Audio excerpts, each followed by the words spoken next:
never trust user input. I know we want to live in a utopian society where everybody is doing things the way it should be done. Everybody is just, everybody is fair, everybody is kind, and nobody's trying to harm us in any way, shape, or form. But sadly, we don't live in that type of world. The majority of people, I believe, are good. But you're going to find that there's going to be people out there that want to cause harm. So with that being said, never trust user input. What's up, everybody? Welcome back to another video. Today, what I want to do is talk about WordPress security and what it means for you, for me, for web developers, web designers, website users, website owners, everyone who uses the internet. And yeah, there's over 2 billion people worldwide, probably 3 billion at this point, that actually use the internet on a daily basis. And as we know, WordPress powers 43% of all websites online and over 60% of the CMS market. So that means millions of websites are powered by WordPress. And some of the biggest websites that we visit are WordPress powered as well. So basically what I'm going to cover is why is there such an increase in WordPress vulnerabilities being reported? Now for me, I've been coding for over a decade and I've been working specifically with WordPress for nearly a decade, developing themes and plugins and teaching people here on YouTube how to create their own custom themes. In particular, one of my biggest projects is DevWP, which is a developer's focused theme. And the goal of that one is to make sure that I show people how to code a custom theme from scratch. And I basically show my workflow, everything I do in the process of developing a theme. And that process has evolved over the years. If you look back at some of my earlier videos, you see I have a very basic workflow initially. But over the years, that workflow has advanced. So now I'm working on a new series of videos where I show people my exact process. And in this video series, it's probably going to be over 100 videos. So definitely check them out if you want to learn how to code custom WordPress themes. And if you want to support the channel, head on over to pixumweb.com and consider making a purchase of DevWP. It gives me the ability to continue to make these videos and to help you in the process of your WordPress development journey. So how do I stay up to date when it comes to WordPress security? What blogs, what websites do I follow? Well, one of the blogs that I like to follow is WordFence, and they have a security plugin that you could find for free on WordPress.org. And on their website, they show a bunch of vulnerabilities and they update the list basically on a weekly basis. And it's crazy when you start looking at some of these vulnerabilities and you see the amount of vulnerabilities that come out, it makes you wonder, how secure is WordPress? And the reality is that WordPress is just as secure, or if not more secure, than most of the programs and software that we use. There's a lot of work that goes into securing WordPress itself by the core developer team and by a lot of these other researchers. But as we all know, and something that I share with people all the time, is that no code is perfect. No code is going to be bug-free, especially if it's a complex piece of code. And when we're talking about WordPress core itself, we're talking about just about 1 million lines of code. And that's not including the tens of thousands of free themes available and premium themes available and the tens of thousands of plugins that you can find online. We're talking about an astronomical amount of code that's out there. And the problem is that a lot of this code gets outdated, gets obsolete, it gets abandoned. And you're going to see that there's a lot of issues with that.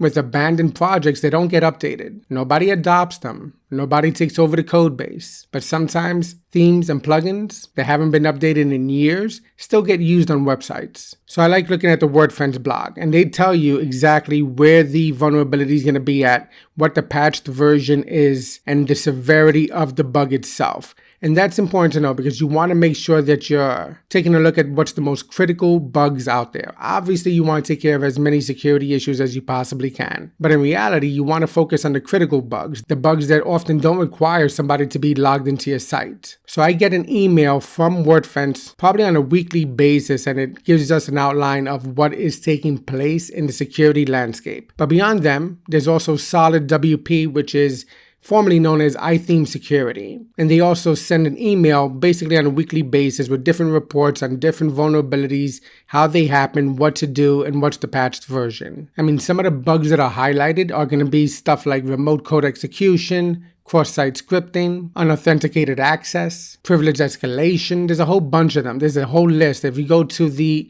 OWASP Top 10, they provide the top 10 web application security risks. And basically there's a bunch of them. It's not just in particular to WordPress itself, but you have a whole bunch of different things that are highlighted as security issues. And OWASP is another organization I like to follow a lot because they keep their information up to date. And they have some tools available to developers to help you ensure that you're coding the way you should. And then another one is going to be WP Scan. Now, WP Scan is a good project that's been around for a while. They have a command line tool that you could use in order to scan your code base. And that's really helpful. And WordPress actually created one as well. But basically, WP Scan, they have their website and they have their blog. And they highlight different vulnerabilities that are popping up left and right. Like for instance, recently they have a persistent twist in the current malware campaign. Then they have a surge of JavaScript malware in sites with vulnerable versions of Lightspeed. And if you go down their blog and you see exactly what articles they're putting out, they give you a pretty detailed overview of what to look for. And then another one is going to be the security blog. Now, these are the four that I pretty much recommend everybody follow. It's going to be WordFence, it's going to be Solid WP, it's going to be WP Scan, and it's going to be the security blog itself. Now, security is another security-focused solution. They really focus on WordPress, but they also do overall website security. And they put out different reports and they have different tools that you could use in order to scan your site. And it's definitely a blog that you should follow because staying up to date with this information is extremely important. Like for instance, one of the most recent ones, and here I'm referencing an article from cybersecuritynews.com. And they talk about the Yoast SEO plugin. Cross-site scripting flaw exposes 5 million plus WordPress websites to attack. Now that's significant because we have a lot of abandoned projects out there that haven't been touched in years. And yeah, we can expect vulnerabilities in those. And then we have some new developers who are creating, themes and plugins, and they upload it to their website or they upload it to another third-party service. People download it. It may not be the most security-focused type of plugin or theme. So yeah, you might expect to get a little vulnerability here and there with the smaller projects. But with Yoast SEO, there's 5+ million people who are actively using it on their sites. And it's not a small plugin, it's not a small project. It's been around for years. There's a lot of skilled developers there. And this is another thing I want to talk about. Often, the larger the project, the more widely used it is, the more targeted it becomes. And that's because you have a larger base of potential websites that are using that particular plugin or theme. And when we're talking about Yoast SEO and we're talking about some of the big plugins out there that have been around forever, have a very large user base and a lot of people developing and working on it. No matter how skilled the developers are, they're still trying to push their product forward as fast as possible. And I think that has a lot to do with what's taking place today and what's taking place recently within the past year. There's a race to production. There's a race to get something out, the minimal viable product, the MVP. And with people thirsty and hungry for new features and new functionality, it becomes very easy for a company to say, you know what, let's get this out as fast as possible. Now, and I'm not saying in any way, shape, or form that these developers are not focusing on security. But what I am saying is that sometimes security and functionality,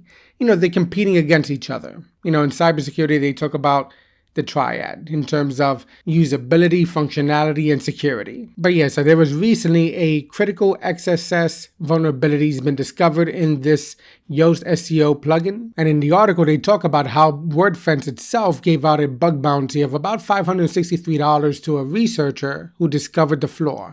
And now that's another thing. There's a lot of money to be made in finding a lot of these security issues. And as people get more knowledgeable with how to test a website, how to scan a plugin, how to scan themes, how to scan the WordPress core, how to use artificial intelligence, how to use automation, it's actually not a bad opportunity for people to go out there and try to figure out what these bugs are and how they can submit them in a responsible way to some of these organizations like WordFence or to HackerOne or to any of these other companies that are really focused on helping people learn about cybersecurity and how to keep their website secure. And basically what it mentions is that the vulnerability found in Yoast SEO required users to actually click on a link to be successful. And it's a reminder for site administrators and users to follow security best practices and avoid clicking on links from untrusted sources. Now, I can tell you, as somebody who's on top of this as much as I possibly can, I have dedicated computers, I have dedicated browsers for specific tasks. And it's for this very reason, because there's going to be some browsers that I use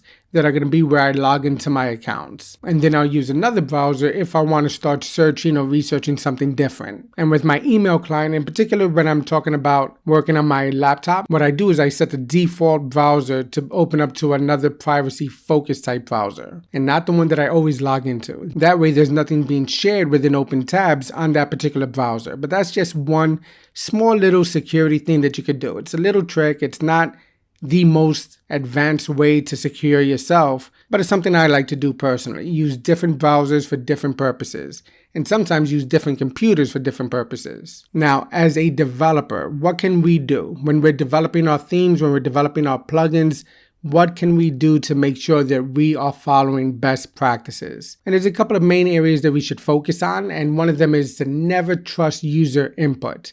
I know we want to live in a utopian society where everybody is doing things the way it should be done. Everybody is just, everybody is fair, everybody is kind, and nobody's trying to harm us in any way, shape, or form. But sadly, we don't live in that type of world. The majority of people, I believe, are good, but you're going to find that there's going to be people out there that want to cause harm. So with that being said, never trust user input. That means anything that's in a form, anything that's from a third party, anything that's coming in onto your website itself in a way that's not really controlled by you. You got to sanitize it and you got to validate it. And with WordPress in particular, there's a lot of different ways you can escape any content that you're generating into the actual browser itself. Let's put it to you like this way. Somebody is filling out a form. They're putting in information. You want to sanitize and validate that information before it actually reaches your database. You want to filter it as much as you possibly can. And then when it's in your database, when you're going to retrieve it to present some new information to people, you want to make sure you escape that data also. That way, if by any chance, some way, something entered your site that shouldn't have been there, you escape it and you make sure it's clean and you make sure it's safe for anyone visiting your site. With WordPress and basically with all web applications, we have data validation, we have sanitizing input, sanitizing output, using nonces, checking users for their capabilities, and examples of data validation. When validating data, it should be done as early as possible. Check if a submitted comment is not blank. Check if an email address is formatted correctly. Check if a credit card number only contains numbers. Check if the number of items is greater than 0. Check if an address exists in the database. And then we have a whole bunch of WordPress validation functions. We have, most of them can be found in the wp-includes formatting.php file. We have the is email, the term exists, the username exists, the WP kisses removes any HTML or attributes that aren't allowed as a specified parameter. We have a whole entire family of those. We have the balance tags, we have the force balance tags, we have the tag escape, we have the sanitize HTML class. Then we have a whole bunch of PHP validation functions as well. We have isSet, we have empty, we have string length, we have string position, we have count, we have inArray, we have isNumeric, isInt, isFloat, isInt val, and then you can create custom validation functions also. Now, WordPress in particular has a bunch of sanitization functions that we can use. And it's important to get familiar with this, and I know it's going to probably get a little bit boring as I start reading down this list, and you might be saying, wait a minute, I could just research this, but a lot of times we don't actually take the time.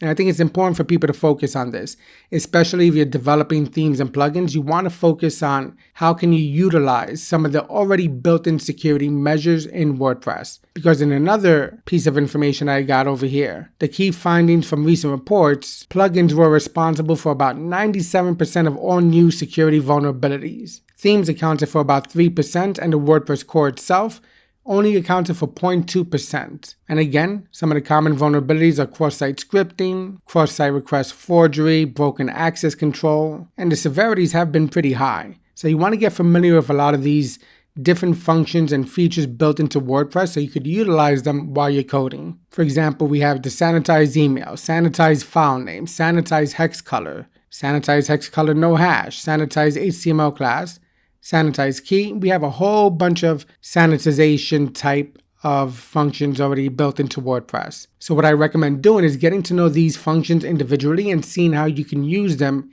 in your workflow. And then as for PHP sanitization functions, we have filter var, We have HTML entities, we have HTML special cars, we have strip tags, and then again, we also have WordPress ones like WP strip all tags, WP base name. Then we have the trailing slash it function that could be used. And again, whenever using a form or creating a form, use a nonce. WordPress has a bunch of functions that are related to nonces, and they help you to ensure that you have a somewhat one-time use only token. And that could be very helpful when securing some of your forms. Now, another thing I like to do while I'm developing my themes is to lint and scan as much as I can. And I'm teaching this now in my WordPress course on how to develop a custom WordPress theme. I'm teaching how to use static and dynamic analysis tools. And in particular, I'm using PHP Stan, I'm using PHP SOM, using PHP MD, using PHP Fan, PHP Insights. Of course, I'm using the WordPress coding standards and PHP Code Sniffer, and I'm using PHP Unit and Xdebug. And I'm doing all this because I want to make sure that when I'm going to release a piece of code, when I'm going to release a plugin, or when I'm going to release a theme, if I'm creating it either for mass consumption to be viewed over here on YouTube, or if I'm selling the theme on my website, or if I'm developing a new site for a client, I want to make sure I follow a very strict methodical protocol in terms of developing secure websites. And what you could do is use some of these static and dynamic analysis tools to scan your code base to see if there's any issues early on in your development process before you release it for production purposes. Now, one thing I tell people over and over again, there is no such thing as perfect code. There's always going to be an issue when it comes to large, complex projects. But that's why we have to stay on top of it. That's why we have to keep ourselves up to date. That's why we have to follow some of these blogs. That's why we have to take the initiative and work on our own projects and make sure they are as secure as possible. Now, when we're talking about WordPress in particular, and when we're talking about websites in general, there's more than one layer of security that we have to follow. There's a whole bunch of things that we have to focus on. It can kind of get overwhelming. It can kind of get intense when you start thinking about all the different pieces of technology that's implemented when it comes to securing a website. So I'm going to try to give you a very brief overview of some of the most important aspects. And one of them is going to be obviously that you keep your WordPress core, themes, and plugins up to date, and that you're using reputable themes and plugins. By doing that, you're going to take care of a significant amount of the security issues that are already out there, and you'll put yourself in a better position in terms of making sure your site is secure. So of course, when you're talking about plugins, you're going to want to use some security plugins. And I'm not sponsored by anybody here. I'm not, being paid for by any of these companies. These are just some of the tools that I use. And I think a lot of people know that these are reputable organizations and companies. But basically, one of them is going to be WordFence. They have a free plugin that you could use. You get it from WordPress.org. You use it on your website, and they could do a whole bunch of things by setting up a firewall, by scanning your site, by setting a bunch of rules, and keeping you notified if there's any issues on your site. So that's a good one. Another one's going to be Solid WP. They have their security plugin. And again, it was formerly iTheme Security, but they do a lot of similar things that WordFence does. They also can help you scan your site, set a whole bunch of rules on your site to make sure that your site is as secure as possible. And it's a plugin that's trusted by millions. Then, of course, you have Securi and you have WP Scan. Now, Securi has a good plugin.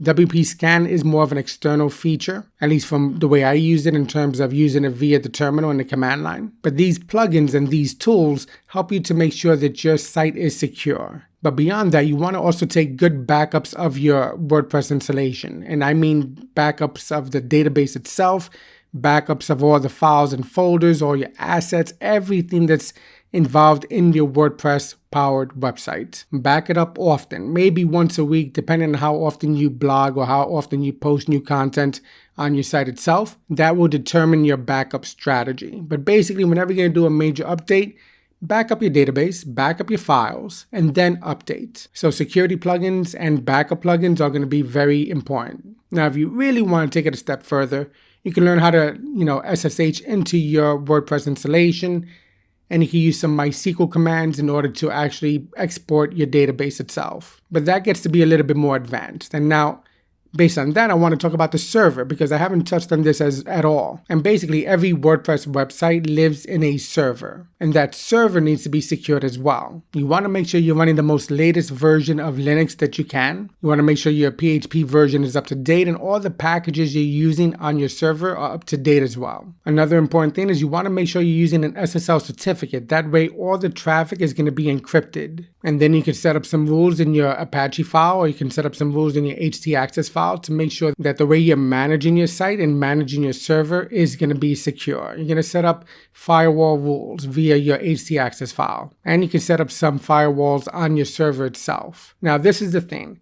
You can have WordPress up to date. You can have your themes up to date. You can have your plugins up to date. You could be running a security plugin like WordFence or Solid WP or any of the others, and you can be taking backups. But now if somebody can get into your server, it's kind of like digging a tunnel, going underneath and making, an access route that you may not be able to identify. So that's why securing your server is very important. Now, a lot of people don't really manage their own servers in terms of actually going in there via terminal. For me, it's part of my playground. It's part of my workflow. But what I do tell people is that if you don't want to really be responsible for that, then maybe go to managed hosting route. It's a little bit more expensive than shared hosting, but basically all the aspects of server administration is taken off your hands. But if you are managing your server, if you're using a shared hosting account or a VPS or a dedicated server, then you want to make sure that you keep everything as up to date as possible.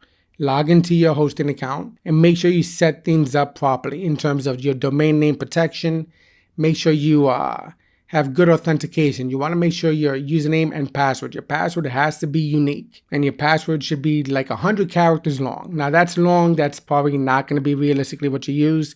Something that you're not going to remember, and that's why you should probably use a password manager. The one in particular I use is Dashlane, and it's phenomenal. Now again, not sponsored by anybody, just sharing you with some of the tools that I use myself. So I create crazy long passwords that nobody could ever figure out. I can't remember them. I back them up, obviously in secure locations, but it's not something that somebody could just crack. But then on top of that, you should also use multi-factor authentication. That way, if by some way, shape, or form somebody gets access to your password or your authentication method in that manner, at least they'll need to have to enter another method of authentication. So on your server, you're going to want to make sure you only have the ports open that should be open for your purposes. And make sure you configure it properly to make security a top priority. And even with your WordPress installation, you can set up two-factor authentication there as well. And that's really recommended, especially for your user account. You're going to want to set up two-factor authentication. And then you're going to want to probably set up two accounts.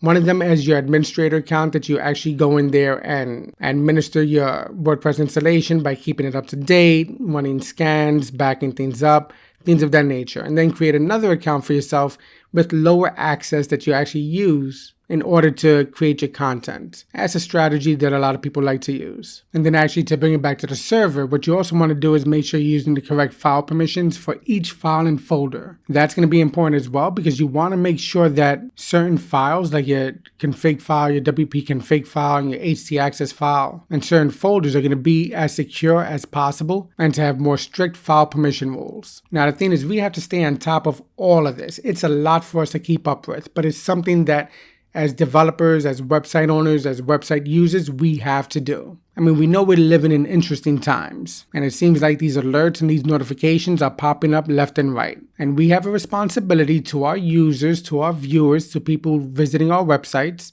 and to people purchasing our themes and our plugins and using our products to follow best practices, modern day best practices when it comes to security, when it comes to coding, when it comes to keeping things up to date. And it's a lot to cover, but the beauty is there's a lot of resources out there for us to use. We could use artificial intelligence. We could use automation. We can learn the proper workflow and the proper process in order to develop things early on, identify bugs as early in the process as possible. And that's something I focus on when I'm developing DevWP. I'm showing you how to code, but I'm also showing you how to lint and scan to make sure you're following best practices. And now there's a lot of stuff I didn't cover in this video because I could be here all day literally talking about different things you can do as a developer and as a website owner to secure your site. I mean, some of the other options are to disallow file editing, which is something you could set up in your WP config file.